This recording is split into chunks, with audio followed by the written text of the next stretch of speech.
Fala meu amigo técnico, minha amiga técnica, seja muito bem-vindo a esse vídeo. Isso aqui é o meu microfone, então é por isso que ele vai ficar aqui desse jeito. E nesse vídeo eu vim trazer grandes dúvidas que eu recebo no meu Instagram, no meu WhatsApp, no meu direct, todo santo dia, que é como cobrar, quanto devo cobrar, como eu explico para o meu cliente a qualidade, original China, Incel, nacional, como parecer mais convincente, não ficar gaguejando.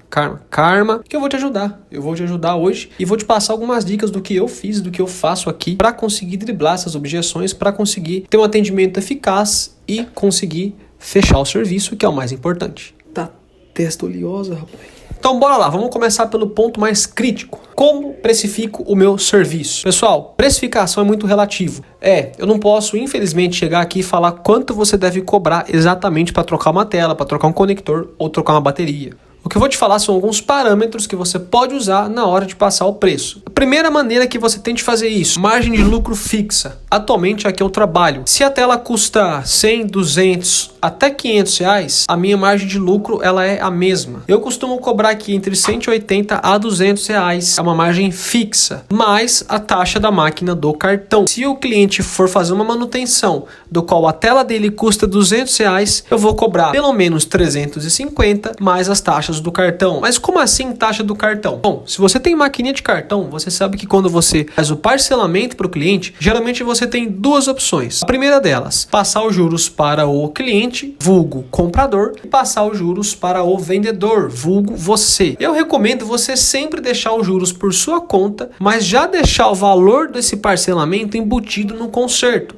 Por dois motivos. O primeiro é pela credibilidade. Quando você faz isso e fala para o cliente que o parcelamento é sem juros, mesmo que o valor dos juros esteja embutido no valor do serviço lá atrás, você passa mais credibilidade. Ele passa a entender que você realmente é mais profissional. O cliente não quer ouvir que ele vai ter que gastar mais ainda. Muitas vezes ele já está achando caro o valor que você passou. De repente, para fechar a venda, você ainda vai e passa taxas de maquininha de cartão, ele vai cair fora. Quando você deixa os juros por sua conta, você está dando para ele a sugestão de parcelar sem juros, o que é muito melhor, porque ele não vai olhar o valor do conserto, mas vai olhar o valor da parcela, o que tende a fazer com que ele feche o serviço com você. E o segundo motivo, na minha opinião, que é o melhor ainda, você pode usar a taxa da maquininha como ferramenta de negociação. Como que eu vou fazer isso? Se o seu cliente não for pagar parcelado, você consegue oferecer um desconto para ele, tirando apenas as taxas do cartão. E ainda assim você consegue ter a sua margem de lucro intacta. Claro que isso tem que ser estudado. Tem que estudar o valor que o pessoal cobra na sua região. Não se baseie em lojas pequenas ou em lojas grandes. Se baseie em técnicos que são bons. Técnicos que têm bastante cliente. Não vai por tamanho de loja. Não vai por tamanho de bancada. Procure pessoas que são da sua amizade, do seu ciclo de amigo,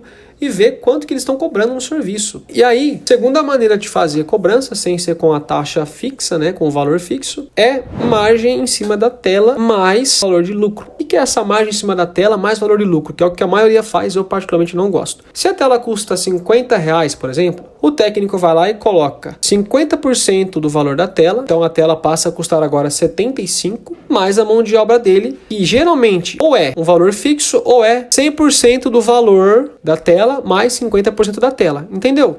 Ou seja, 100% de 75 daria 150 reais. E aí você vai e passa esse valor para o cliente e fecha o serviço. É um jeito que dá para fazer?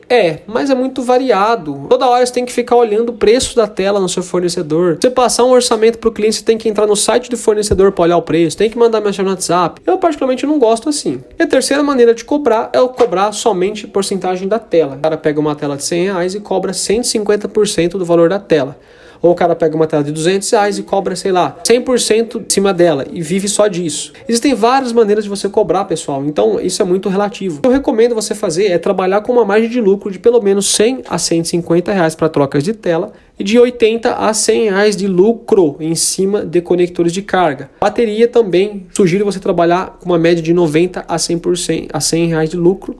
E software, sistema também já é mais relativo, porque depende muito de quanto que você paga para poder restaurar, se é que você paga algum servidor. Em iPhone, eu posso cobrar mais caro? Sim, você pode cobrar mais caro devido ao alto risco que tem. Para iPhones, eu recomendo você cobrar entre 200 a 350 de mão de obra, a trocas de tela, tampa traseira e qualquer outro componente, como bateria e flex de carga também. Eu particularmente não cobro assim tão caro para flex de carga, porque é um serviço que é tranquilo. Aqui na minha região não dá para cobrar muito caro na troca de flex de carga. Pessoal, lembrando, eu não tô querendo extorquir o cliente e eu não tô falando que você tem que cobrar esse valor. Você tem que estudar o mercado. Aqui na minha região, eles cobram esse valor e os clientes pagam esse valor, eles não reclamam do preço. Se você acha que isso é extorsão, isso já é uma opinião sua. Só é extorsão quando o cliente se sente extorquido. Se ele não se sente extorquido, não importa essa peça custa 1, 2, 3, 10, 50 ou 100 reais. Você investiu a sua ferramenta, o dinheiro nas ferramentas, você investiu o seu conhecimento, noites em claro estudando, para poder cobrar um preço justo. Então para de ficar se crucificando e se martirizando e ficar com esse pensamento de escassez de que você tem que ficar cobrando barato. Cobra o preço certo. Para ter a noção,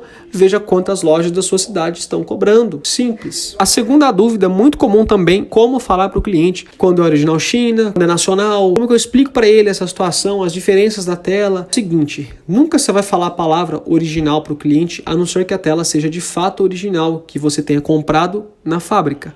Se você não comprou na fábrica, ela não é original. Zunta, mas eu comprei nacional. Ela não é original. A gente sabe que ela é original na prática. A gente sabe que é a mesma tela. Mas você não tem nota fiscal dela. O que caracteriza um produto como novo, original, é uma nota fiscal. Infelizmente, está na lei. Então você toma cuidado com as nomenclaturas que você usa. Também não vai falar original China, também não vai falar em Incel. O que eu costumo fazer então? O que você vai fazer a partir de agora? Você vai falar para o seu cliente que existem 1, 2, 3, quantas opções de tela você quiser passar. Vai passar a primeira opção, que tem que ser sempre a melhor delas. Então você vai passar as marcas que mais se aproximam das originais. Por exemplo, o eFix, a própria Equipe, aqui no interior de São Paulo. Eu não sei em outros lugares do Brasil como que deve ser, mas a gente passa essas telas como se fossem as mais próximas. E aí você vai, passa o valor dela, fala do benefício da tela, da diferença que ela tem em relação às outras e do quão próximo ela é da original. Passa também o prazo de garantia para o seu cliente. Seja muito claro, específico em relação a isso. Faça ele se sentir confortável. Fala para ele, olha, é a garantia aqui para isso, para que você não sinta medo de vir até aqui e solicitar a garantia, que a nossa garantia ela é imediata. Garantia você tem que ser imediato. Por lei você tem até 30 dias para resolver, mas não seja tolo. Faça o quanto antes. Seu cliente não quer ficar sem aparelho, ele já gastou com você. E um problema que você resolve rápido tende a te livrar da dor de cabeça, tende a fazer você dormir mais tranquilo. Não seja medíocre nessa parte, ok? E as outras telas você não vai falar marca, você não fala original China, você não fala NN, você não fala Incel, você fala segunda linha, terceira linha, quarta linha, quinta linha e daí para pior. É essa nomenclatura que você tem que usar. O único detalhe que você tem que fazer é ser claro, específico e objetivo quanto à qualidade da tela. Não minta para seu cliente, fale a verdade. Tem uma tela que os técnicos chamam de original China, mas nada mais é do que uma segunda linha.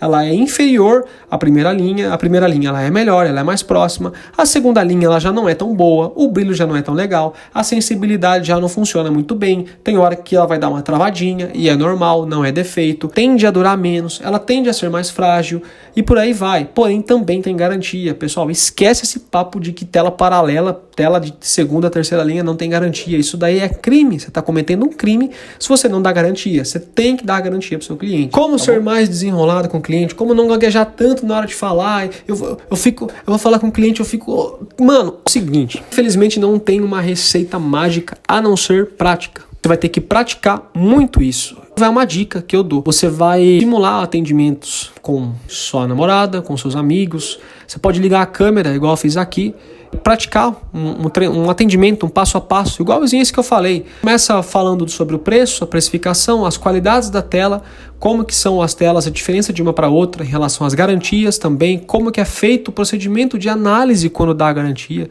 Seu cliente tem que trazer, você busca, quanto tempo demora, você reembolsa, você dá outra tela, se questione isso, se coloque no lugar de cliente e fale como você gostaria que um técnico falasse com você. Tem que praticar esse tipo de coisa. Esse tipo de exercício é o que vai fazer você se desenrolar melhor e conseguir falar melhor. E como eu disse, uma das coisas que pode te ajudar é praticar com amigos próximos, parentes, né? Você pode até mesmo ligar a câmera, igual eu acabei de falar, e fica falando para a câmera. Fica um tempão conversando sozinho, mas tem que estar gravando. Grave. Não fica só com a câmera aberta, porque o seu cérebro sabe que não está gravando. Coloca para gravar e fica conversando. Faça o seu atendimento, faça o seu passo a passo, finja que é um cliente, que o cliente está fazendo as perguntas para você. Reveja tudo onde você gaguejou, onde você errou e refaça melhor. Coloca para gravar de novo e vai e faz mesmo passo a passo. Fica que nem doido, falando sozinho. Fique, não tem problema. Você quer ter um entendimento que a maioria não tem, você tem que fazer coisas que a maioria não faz. Dito isso, esse foi o vídeo de hoje. Espero ter te ajudado. Se você tem alguma dúvida ou algum tema, né? Se você tem alguma sugestão de vídeo, é só deixar aqui nos comentários. Lembrando que as minhas redes sociais também estão aí embaixo. Então, se você quiser me enviar aparelho, quiser falar comigo, é só clicar aí e me seguir e mandar uma mensagem para mim. Então é isso, te vejo no próximo vídeo e até mais.